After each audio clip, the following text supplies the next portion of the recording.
Assalamualaikum warahmatullahi wabarakatuh. Saya Cici Alfiani.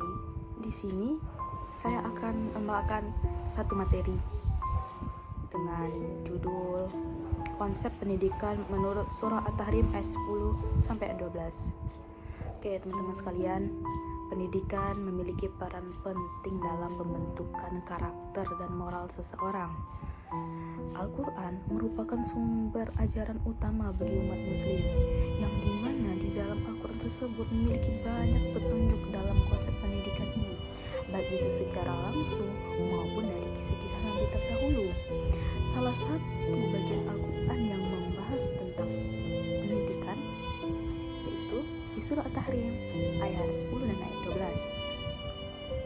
Pada ayat ini membahas tentang perbandingan perempuan yang menjadi teladan keburukan dan perempuan yang menjadi teladan kebaikan.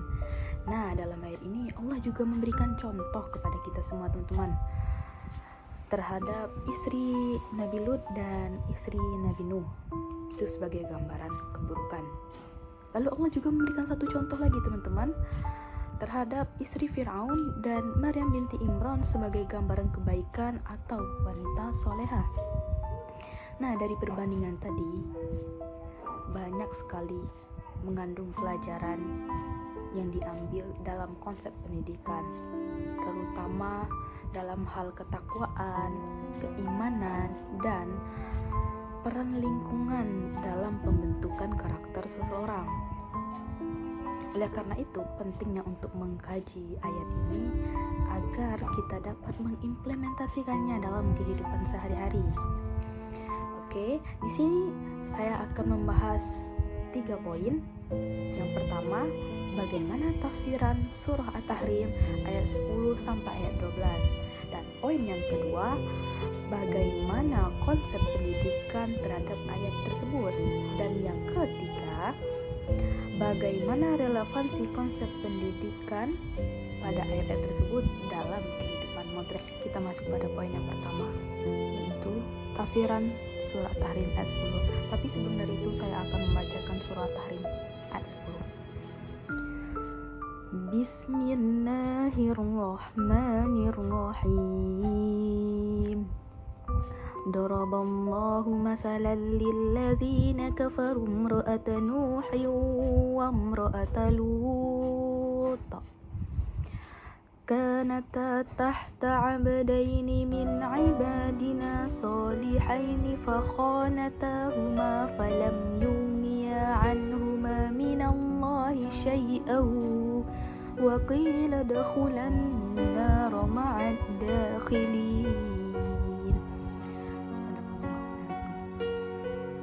Ayat ini memberikan perumpamaan bagi orang kafir terhadap istri Nabi Lut dan Nabi Nuh.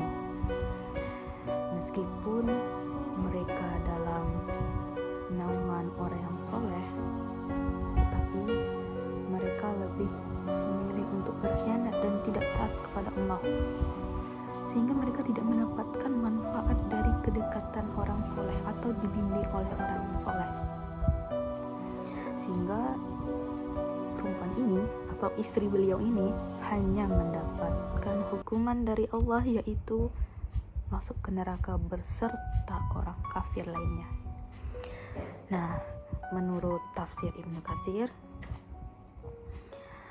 perumpamaan ayat ini bahwa hubungan darah atau pernikahan dengan orang yang soleh itu tidak menjamin seseorang atau keselamatan seseorang jika dia tidak beriman.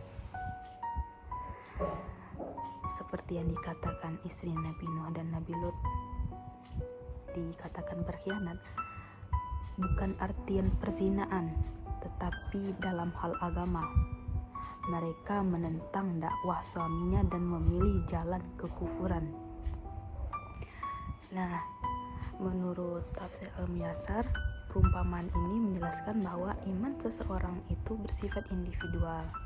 Kedekatan dengan orang yang soleh itu tidak menjamin menyelamatkan dari siksaan Allah jika mereka sendiri tidak beriman atau tidak berbuat kebaikan. Dan itu yang terakhir, menurut Al-Qutubi.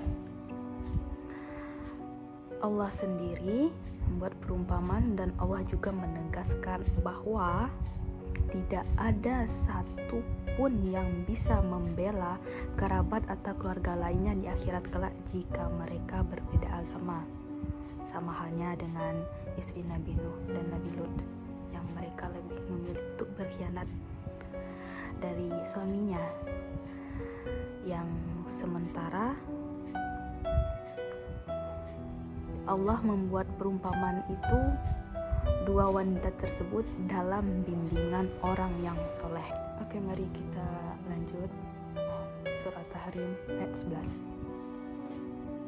Sebelumnya saya mau bacakan ayat 11. Bismillahirrahmanirrahim. وضرب الله مثلا للذين كفروا امرأة فرعون إذ قالت رب ابن لي عندك بيتا في الجنة ونجني من فرعون وعمله ونجني من القوم الظالمين.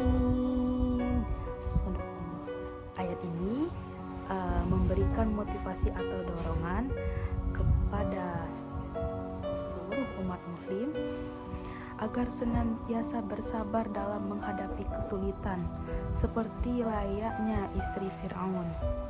Dan istri Fir'aun patut dijadikan contoh pada masa kini. Oke, kita lanjut ayat 12. Bismillahirrahmanirrahim. ومريم ابنة عمران التي أحصنت فرجها فنفخنا فيه من روحنا وصدقت بكلمات ربها وكتبه وكانت من القانتين. Ayat ini menggambarkan tentang kisah Maryam, yang mana seorang wanita solehah yang menjaga kehormatannya sehingga Allah memberikan keistimewaan, yaitu atas kelahiran Nabi Isa tanpa seorang ayah yang Allah tiupkan ruh di dalamnya. Dan Maryam merupakan perempuan yang taat. Oke, kita masuk pada poin kedua, yaitu bagaimana konsep pendidikan pada ayat 10-12. Yang pertama itu adalah pendidikan keimanan. Pendidikan keimanan ini sifatnya personal, tidak bergantung pada keluarga atau lingkungan, seperti kisah Aisyah dan Maryam, yang dimana seseorang yang berbuat kebaikan akan mengarah dengan kebaikan sekalipun dalam kondisi yang sulit. Yang kedua, pendidikan akhlak, seperti kisah Maryam yang senantiasa menjaga kehormatan dan kesuciannya, yang itu patut diterapkan dalam kehidupan, karena itu merupakan salah satu pendidikan moral. Dan pendidikan akhlak juga mencakup sikap istiqomah dalam menghadapi tantangan hidup. Dan yang terakhir itu pendidikan keteladanan. Dari kisah 3 ayat yang telah saya bacakan tadi, itu ada yang baik dan yang buruk yang bisa dijadikan contoh dalam kehidupan, seperti figur Maryam yang patut kita aplikasikan dalam kehidupan sehari-hari.